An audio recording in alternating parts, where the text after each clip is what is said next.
Hello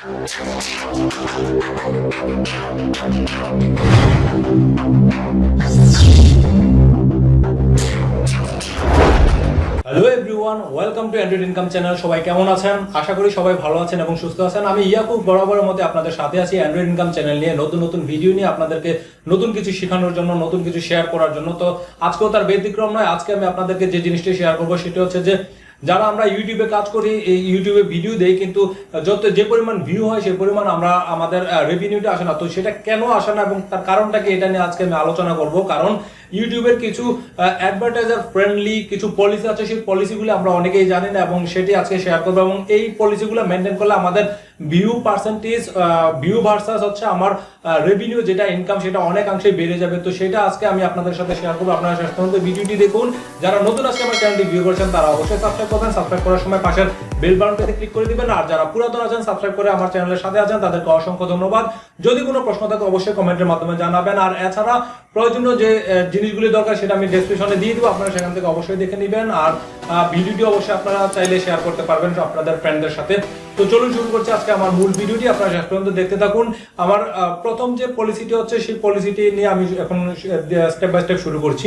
YouTube যে নতুন পলিসিটি দিয়েছে সেটির জন্য হচ্ছে যে আপনি যে কন্টেন্টটি আপনি আপলোড দিবেন, সেটার মধ্যে আপনার যে পার্টগুলি আছে, যেমন হচ্ছে আপনার ভিডিও, টাইটেল, ডেসক্রিপশন, ট্যাগস, এই ট্যাক্স যেটা, এই জিনিসগুলির উপরে মূলত, তারপর থাম্বনেল, এই জিনিসগুলির উপরে সে একটি বিচার বিশ্লেষণ করে এবং এটি কতটা অ্যাডভার্টাইজার ফ্রেন্ডলি এবং এই প্রত্যেকটা স্টেপ সে চেক করে। এবং যখনই দেখে যে এটা অ্যাডভার্টাইজার ফ্রেন্ডলি তখনই এটাতে বাল্ক অ্যাড দেয়। যখন এটা দেখে যে অ্যাডভার্টাইজার ফ্রেন্ডলি না, তখন হয় অ্যাড দেয় না অথবা অ্যাড খুব কম দেয়।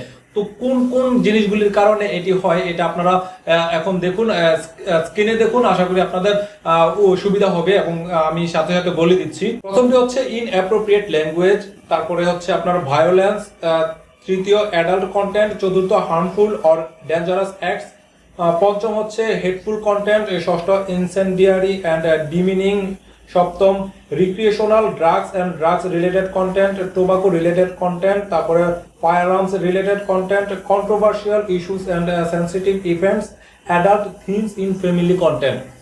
তো এইগুলি হচ্ছে আপনার মেইন জিনিস। তো আসুন আমরা একটু বিস্তারিত আলোচনা করি যে এই জিনিসগুলি আসলে কি। প্রথমটি হচ্ছে ইনঅ্যাপ্রোপ্রিয়েট ল্যাঙ্গুয়েজ। ইনঅ্যাপ্রোপ্রিয়েট ল্যাঙ্গুয়েজ বলছে আপনি যে ভিডিওটি বানাচ্ছেন সেই ভিডিওর ল্যাঙ্গুয়েজ, আপনি যে টাইটেল দিয়েছেন, আপনি যে ডেসক্রিপশন দিয়েছেন, এই জিনিসগুলি কতটা মানুষ পড়ে বুঝতে পারে বা আপনি যেটা বলছেন সেটা মানুষ শুনে কতটা বুঝতে পারে। এবং ইউটিউবে যে রোবট আছে যেটি দিয়ে চেক করে, তারা কিন্তু সেটি কিন্তু খুব কম সময়ের মধ্যে খুব ইজিলি চেক করতে ফেলতে পারে যেটা ভিউয়ারদের জন্য কতটা ফ্রেন্ডলি। এবং যখন ভিউয়ারদের ফ্রেন্ডলি হয় তখন হচ্ছে অ্যাডভার্টাইজার ফ্রেন্ডলি হয় এবং তখনই অ্যাড দেয়। এবং আপনি যে ল্যাঙ্গুয়েজটি ইউজ করেছেন সেটা আসলে মিনিং কতটা যুক্তিযুক্ত সেটি তারা চেক করে এবং সেটি চেক করার হচ্ছে তারপরের অপশনগুলি আরো কিছু চেক দেয়, সেগুলি এখন দেখুন। দ্বিতীয় যেটা ভায়োলেন্সের মধ্যে তারা বলছে যে আপনার ব্লাড, যেটা আপনার সরাসরি কোনো রক্তের কোনো কিছু দেখানো যাবে না, তারপর আপনার ভায়োলেন্স, সংঘর্ষ জাতীয় কোনো কিছু দেখানো যাবে না, ইনজুরিয়াস জাতীয় কোনো কিছু দেখানো যাবে না। এই জিনিসগুলি যদি দেখান তাহলে এটি অ্যাডভার্টাইজার ফ্রেন্ডলি না এবং তারা অ্যাড দিবে না বা কম দিবে। তারপর হচ্ছে অ্যাডাল্ট কন্টেন্ট, যেগুলি আপনার ভিডিওর মধ্যে যদি অ্যাডাল্ট কোনো কিছু থাকে এবং তারা সেটা যদি ফাইন্ড আউট হয়, তবে সেক্ষেত্রেও কিন্তু আপনি এই আপনার ভিডিওতে আপনার ভিউ যত বেশি থাকুক। এবং এটার একটা এক্সাম্পল আছে, অনেকেই আছে যে আপনার ভিডিওর মধ্যে থাম্বনেইলের মধ্যে একটা অ্যাডাল্ট কোনো কিছু দিয়ে দেয় বা আপনার ভিডিওর মধ্যে কিছু দিয়ে দেয় দর্শকদের আকর্ষণ করার জন্য, দর্শকদেরকে টেনে আনার জন্য। বাট এটি কিন্তু আপনার হয়তো কোনো ক্ষেত্রে আপনার ভিউটা বাড়াবে কিন্তু আপনার ইনকামটা কম আসবে, কারণ হচ্ছে ইউটিউব এই জিনিসগুলিকে সাপোর্ট করে না। তারপরে যেটা বললো যে হার্মফুল অথবা ডেঞ্জারাস অ্যাক্টস, এটার মধ্যে বলছে যে আপনার ইমোশনাল অথবা সাইকোলজিক্যাল কোনো ইনজুরিয়াস কোনো জিনিস যদি আপনার ভিডিওর মধ্যে ইনক্লুড থাকে, সেক্ষেত্রে তারা এটাকে প্রমোট করে না এবং এটাতে আপনার তারা অ্যাড দেয় না। হেটফুল কন্টেন্টের মধ্যে যে জিনিসগুলি আছে সেগুলি হচ্ছে আপনার promotes discrimination, disparages or humiliation an individual or group of people based on the following is not suitable for advertising। সেটার মধ্যে দেখুন কি কি আছে। রেস, বিভিন্ন ধরনের race, ethnic origin, nationality, religion, disability, age, veteran status, sexual orientation, gender identity. এবং এই জিনিসগুলি যদি আপনার ভিডিওর মধ্যে থাকে তবে সেই ভিডিওটি আপনার ইউজার অ্যাডভার্টাইজার ফ্রেন্ডলি না এবং তারা এটাতে আপনার অ্যাড দিবে না।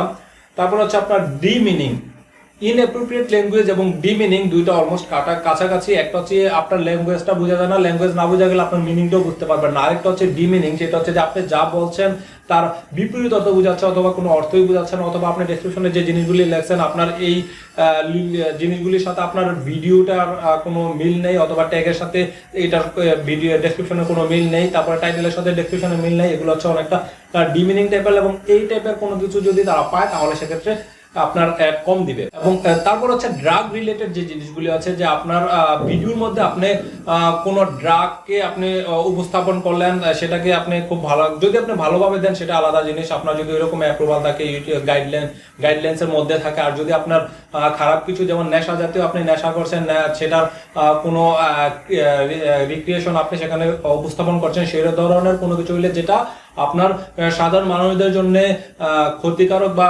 নেগেটিভ দিক থেকে উপস্থাপন করা হবে, সেরকম কোনো কিছু হলে অ্যাড দিবে না বা তা অ্যাড কমিয়ে দিবে। টোবাকো রিলেটেড যেটা, এটাও আপনার ড্রাগের মধ্যেই পড়ে। তারপর বলছে সেনসিটিভ এবং কন্ট্রোভার্সিয়াল ইস্যুস যেগুলি, সেনসিটিভ ইস্যুস কোনগুলি এবং কন্ট্রোভার্সিয়াল ইস্যুস কোনগুলি, এগুলো একটু আমরা দেখি। আপনার সেনসিটিভ ইস্যুসের মধ্যে হচ্ছে আপনার যুদ্ধ এবং হচ্ছে আপনার যুদ্ধ, একটা আর হচ্ছে মৃত্যু এবং ট্রাজেডিস, আপনার মানে প্যাথেটিক যেগুলি, এই জিনিসগুলি আপনি সরাসরি উপস্থাপন করতে পারবেন না। আর কন্ট্রোভার্সিয়াল জিনিসগুলির মধ্যে হচ্ছে পলিটিক্যাল কনফ্লিক্টস আছে, তারপর হচ্ছে আপনার টেরোরিজম, তারপরে সেক্সুয়াল অ্যাবিউজ, এই জিনিসগুলি আপনার হচ্ছে সেনসিটিভ এবং কন্ট্রোভার্সিয়াল মধ্যে। এই জিনিসগুলো যদি আপনার কন্টেন্টের মধ্যে থাকে তাহলে সেই কন্টেন্টটি অ্যাডভার্টাইজার ফ্রেন্ডলি না। তারপর adult themes in family content, এটার মধ্যে হচ্ছে আপনার এখানে যে পলিসিটা দিয়েছে সেটা হচ্ছে যে আমরা অনেকেই বাচ্চাদেরকে নিয়ে নানা রকম ভিডিও করি, তো সেটার মধ্যে আপনার অ্যাডাল্টারাস কোনো কিছু যদি আপনি বাচ্চাদের মাধ্যমে উপস্থাপন করেন, সেটাকে বলা হচ্ছে যে সেটাও আপনার অ্যাডভার্টাইজার ফ্রেন্ডলি না। এই জিনিসগুলি হচ্ছে আপনার মূলত আপনার অ্যাডভার্টাইজিং ফ্রেন্ডলি তারা চেক করে, এবং এই জিনিসগুলি যদি চেক করে এবং এটা যদি আপনার কন্টেন্টের মধ্যে পায়, তাহলে আপনার ভিডিওর মধ্যে, আপনার মনিটাইজ চ্যানেলের ভিডিওর মধ্যে যে আপনার যে ভিডিওটি দিবেন সেই ভিডিওটি হয় আপনার মনিটাইজার আওতায় দিবে না, অথবা দিলেও খুব কম অ্যাড দিবে, অথবা অ্যাড দিবে না। এরকম এই পলিসিগুলি মেনটেন করলে, আমার মনে হয় যে এই পলিসিগুলি মেনটেন করলে আমাদের যাদের হচ্ছে ভিউ বেশি ইনকাম কম, তাদের এই হতাশাটা অনেকাংশেই দূর হয়ে যাবে এবং তারা অনেক টাকা ইনকাম করতে পারবেন। এই ছিল আজকে আমার ভিডিও। আশা করি আপনারা যদি মনোযোগ সহকারে আমার এই ভিডিওটি দেখে থাকেন তবে অবশ্যই আপনাদের কিছুটা হলেও উপকারে আসবে। আর এছাড়া ডেসক্রিপশন বক্সে আপনারা দেখতে পারবেন, সেখান থেকেও করে নিতে পারবেন। আর আমার ওয়েবসাইট যেটা আছে সেটাও আমার ডেসক্রিপশনে দেওয়া আছে, সেখান থেকে আপনারা করে নিতে পারবেন। সবাই ভালো থাকবেন, সুস্থ থাকবেন, আল্লাহ হাফেজ।